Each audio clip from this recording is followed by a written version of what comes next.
दोस्तों, सैनिक समाचारों में आपका हार्दिक स्वागत है। सबसे पहले बात करूंगा हेडलाइंस की। हेडलाइंस में यानी 8वें वेतन आयोग में 5 बड़े फैक्टर कह रहे हैं कि फिटमेंट फैक्टर भी बढ़ेगा और फायदा होगा जबरदस्त। तो दूसरी बात करूंगा दोस्तों, आरटीआई से खुलासा, नेता पे और पेंशन दोनों साथ ले रहे हैं और वहीं जवान पे और पेंशन के लिए जूझ रहे हैं। देखिए देश की हालत, देखिए इन देश के नेताओं को जरूर आपके सामने रखूंगा।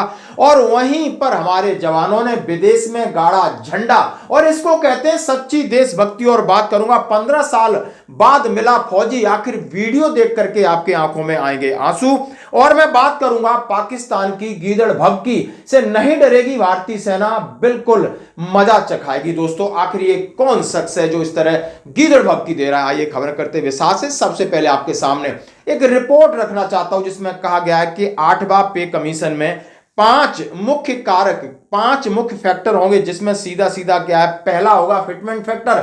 और अब कहा जा रहा है फिटमेंट फैक्टर अब आपका 2.46 हो सकता है, बड़े कॉन्फिडेंस के साथ सभी केंद्रीय कर्मचारी संगठन कह रहे हैं। और इसकी सर्वे की रिपोर्ट से एक अंदर से अंदर एक सर्वे किया जा रहा है, उसमें खुलासा हो रहा है कि शायद फिटमेंट फैक्टर 2.46 का आयोग सिफारिश करेगा, आयोग इसकी सिफारिश करेगा। सरकार कितना मानती है वो बात की बात है, लेकिन जितना सर्वे किया जा रहा है लगभग फिटमेंट फैक्टर यहां पर पहुंचता है। और साथ में कहा गया है दूसरा है कि डीएडीआर 0 पर रीसेट कर दिया जाएगा। और डीएडीआर है आपका रीसेट किया जाएगा, कब से किया जाएगा ये अभी क्लियर नहीं है। क्या 1 जनवरी 2026 से रीसेट होगा, या दोस्तों अब कहा जा रहा है कि हो सकता है कि जिसकी डेट ऑफ इंप्लीमेंट जनवरी 2026 है, सरकार जिस दिन घोषणा करेगी उसी दिन से लागू हो, लेकिन फिटमेंट फैक्टर ज्यादा हो। दोनों चीजें हो सकती हैं जैसा कि कहा जा रहा है। और शायद आपने लोकसभा में जवाब से भी आपको ऐसा लग रहा होगा। और बोला कि कुल वेतन में तेजी से वृद्धि होगी।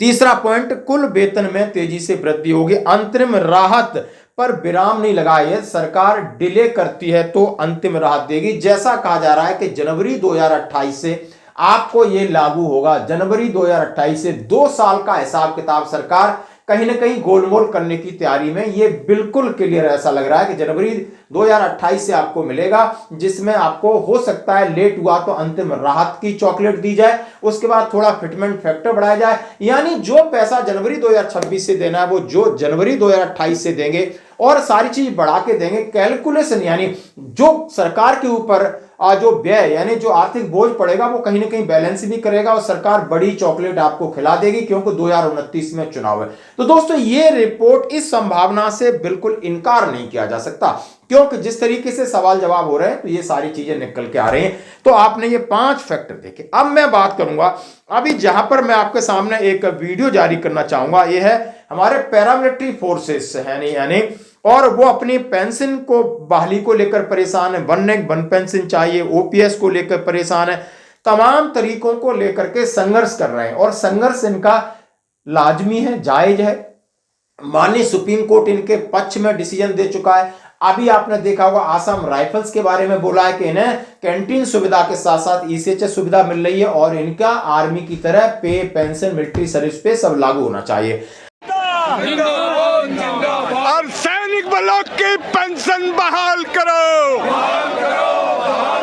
अरे सीआरपी की पेंशन बहाल करो, बीएसएफ की पेंशन बहाल करो,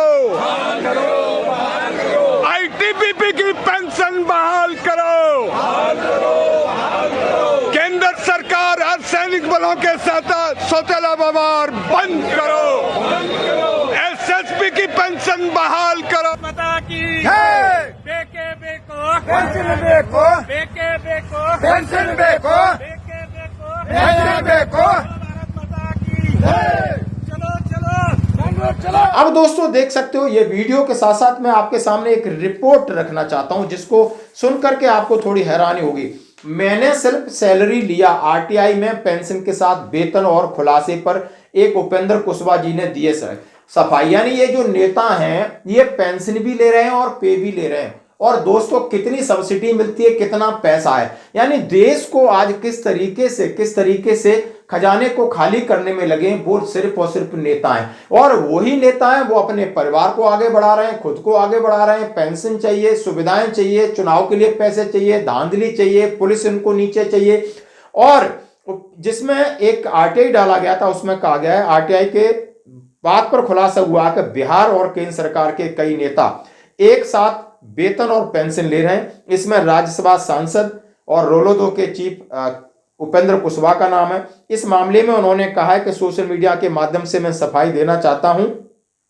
सीधे एक्स पर लिखा है कि विधानसभा विधान परिषद के कुछ पूर्व सदस्यों द्वारा पेंशन लेने के बारे में मीडिया में अत्यंत बेबुनियाद और तथ्य से खबरें प्रकाशित की जा रही हैं। सूचना के अधिकार के तहत अधूरी जानकारी को खबर का आधार बनाया गया है, और उसमें उन्होंने कहा मेरा नाम भी शामिल है। उक्त पत्र में पेंशन शुरू किए जाने की तारीख बताई गई है, तब से लेकर अब तक किसने कितनी पेंशन राशि ली है।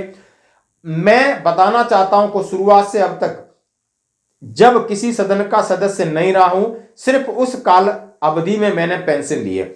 सदन में रहते हुए सिर्फ वहां से मैंने वेतन लिया है। उस अवधि में पेंशन लेने का सवाल ही पैदा नहीं होता है। जाहिर है मैं आज राज्यसभा सदस्य हूं। यानी एक इन्होंने अपनी सफाई दी है कि जब मैं कुछ नेता, मतलब हमारे पास कोई पद नहीं है, हार गए तो पेंशन से काम चल रहा है, जीत गए तो मैं तनख्वाह मिल रही है। और बहुत सारे ऐसे हैं जो पेंशन भी ले रहे हैं और वेतन भी ले रहे हैं, इन्होंने अपना पक्ष रखा है।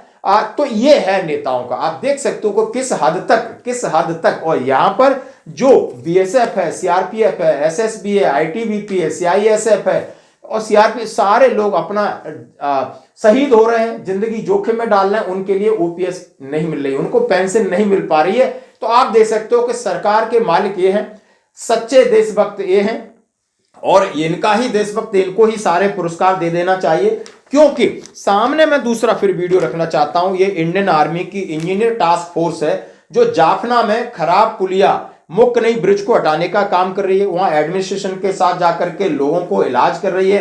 और वहां पर आप देख सकते हो 100 फीट कैरीबैज ब्रिज बनाने के लिए उन्होंने किस तरीके से आर्मी के जवान लगे हुए हैं। और ये ऑपरेशन जो आपने देखा होगा सागर बंधु, और उसके तहत इंडियन आर्मी जाकर के विदेश में, यानी अपने पड़ोसी राज्य में किस तरीके से उनकी मदद कर रही है, ये आप देख सकते हो। यानी श्रीलंका के साथ जाकर हमारी इंडियन आर्मी जाफना में ब्रिज बना रही है और उनको रेस्क्यू कर रही है, हॉस्पिटलाइज कर रही है, इलाज कर रही है। तो यहां ये है देशभक्ति। और इनको पेंशन के लिए इन नेताओं के पास जाना पड़ेगा जिनके दोनों हाथों में लड्डू है, पीछे लड्डू, आगे लड्डू, ऊपर लड्डू, और ये न्याय के देवता बने हुए हैं। क्योंकि ये सोचते हैं भगवान ने हमें भगवान बना के भेजा है और हमने किसी न किसी पार्टी से पदों पर रहना है, और ये जनता ऐसे ही घुमाते रहो, इनको रेवड़ी बांट दो, और कर्मचारी हैं वो हमारे डंडे के हिसाब से काम करेंगे, लेकिन हमारे ऊपर कोई अंकुश नहीं है। हम बिल्कुल देख सकते हो। तो इसके लिए क्या मैसेज जाता है वो आप देखो। अब मैं बात करूंगा सबसे बड़ी बात, 15 साल बाद मिला फौजी, देखें। हाँ जी दोस्तों, हिमाचल में 15 साल बाद लौटा लापता पूर्व फौजी, पत्नी कर चुकी है दूसरी शादी, मृत मान चुके थे सभी। लेकिन दोस्तों ये वीडियो आप जरा देखिए, कितना दर्द है। 15 साल गुवाहाटी में था, पैसे नहीं थे, वहां से भटक गया, भटकते भटकते जिंदगी 15 साल कहां रही होगी। आज राजस्थान में वो मिले, राजस्थान से फिर सोशल मीडिया के जरिए आज वो हिमाचल प्रदेश में हमीरपुर में अपने घर पहुंचते हैं। सर एक वीडियो वायरल होया उसका दिखिया हाँ था, हाँ भाई अपने पछाण ले देवर है हमने बलदेव सिंह, मैंने मैं उन्होंने भाभी है पवना कुमारी। तो सर हमने जब फोटो देखा तो हमने पहचान लिया इनको, हमारे भाई हैं भाई। फिर हमने अपनी नंद को दोनों को भेजा, उन्होंने पहचान लिया कि हमारा भाई है। फिर तो ये 2010 से गुम हुए थे, इधर से गए थे नौकरी के लिए, और गुवाहाटी में फ़ोन आया था भाई हम पिताजी पे मेरे पैसे कम हो गए, हमको भेजो भाई।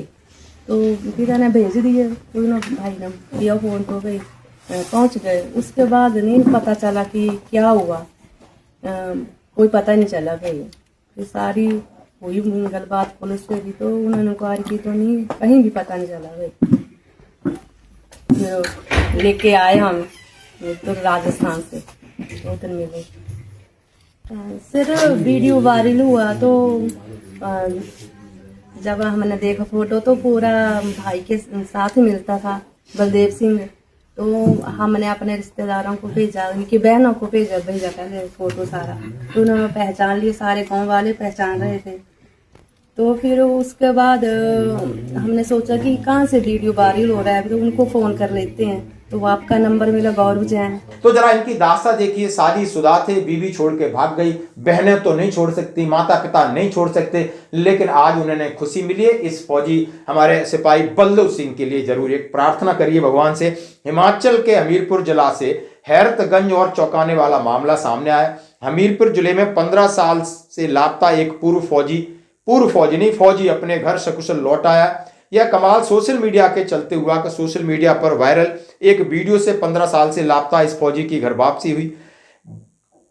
बड़ी बात यह है कि घर लौटे फौजी को परिवार ने मृत मान लिया था, लेकिन अचानक घर के दरवाजे पर इस पूर्व फौजी की दस्तक से परिवार सहित पूरे गांव को झकझोर कर रख दिया। मामला सुजानपुर की बनाल पंचायत के घरथौली गांव का है। यहां पूर्व सैनिक बलदेव कुमार के सोशल मीडिया के चलते सकुशल 15 साल बाद घर वापसी हुई है। ये किसी फिल्मी कहानी से कम नहीं है, यानी 1.5 दशक बाद किसी को घर आना। उनके पिता भी फौज से सूबेदार रिटायर्ड हैं और समझ सकते हो, और उनकी बुढ़ापा है, लेकिन पत्नी ने और दूसरी शादी कर लिया। उन्होंने सोचा ये मर चुके हैं, और यहाँ पर आप देख सकते हो गर्मजोशी से उनका स्वागत हुआ और राजस्थान के उस परिवार का विशेष आभार जताया जिन्होंने मिलकर ये चमत्कार संभव किया। उन्होंने कहा कि सोशल मीडिया ने 15 साल पुराना जख्म भर दिया है, परिवार को उसको खोया हुआ बेटा मिल गया। तो दोस्तों, कभी सोशल मीडिया पे एक बड़ी उपलब्धि बोलूंगा, बहुत प्यारी उपलब्धि बोलूंगा कि एक फौजी भटकता आज अपने माता पिता से मिला। धन्यवाद दोस्तों। और बढ़ता हूं पाकिस्तान।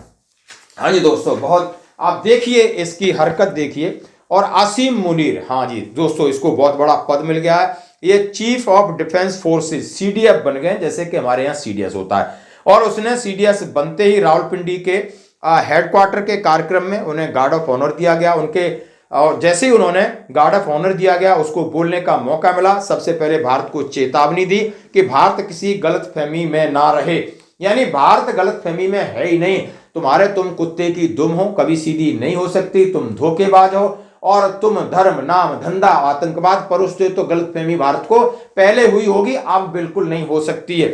मुनीर ने कहा कि मॉडर्न युद्ध साइबर स्पेस इलेक्ट्रोमैग्नेटिक स्पेक्ट्रम में लड़ा जाएगा। और मुनीर ने कहा है मई में पाकिस्तान ने ऑपरेशन सिंदूर में भारत को मुंहतोड़ जवाब दिया। 4 दिसंबर को CDF नियुक्त किए गए हैं और ये जहर उगल रहे हैं, तो जहर उगलना इनकी फितर है। तो दोस्तों, आज की खबरों में इतना ही। बने रही हमारे साथ। धन्यवाद। दिल्ली हाई कोर्ट का OPS का फैसला लागू करो। दोस्तों, आज हम जंतर मंतर पे आए हैं पैरामिलिट्री जवानों के लिए कि उनकी पेंशन के हक में दिल्ली हाई कोर्ट ने फैसला दिया 11 जनवरी 2023 को, और अभी तक लागू नहीं हुआ। नक्सलवाद से CRP लड़ रही है, BSF बॉर्डर पे लड़ रही है, तो हमारी पेंशन क्यों नहीं? और कैडर ऑफिसर के फैसले के बारे में बताइएगा जरा, जो हिस्टोरिकल डिसीजन दिया। अभी 23 मई 2025 को OGS के सपोर्ट में सुप्रीम कोर्ट ने फैसला दिया है। उस फैसले को सरकार जल्दी से जल्दी लागू करे, जिससे हमारे कैडर अधिकारियों को टाइम पे प्रमोशन मिल सके। ADG HR Singh alliance president की यहाँ मांग है कि जो OGS का फैसला लागू किया जाए और सैनिक बलों की पेंशन बहाल करो, और सैनिक बलों की पेंशन बहाल करो। ये पूरे देश में आवाज जाए। जय हिंद, जय पैरामिलिट्री जंतर मंतर।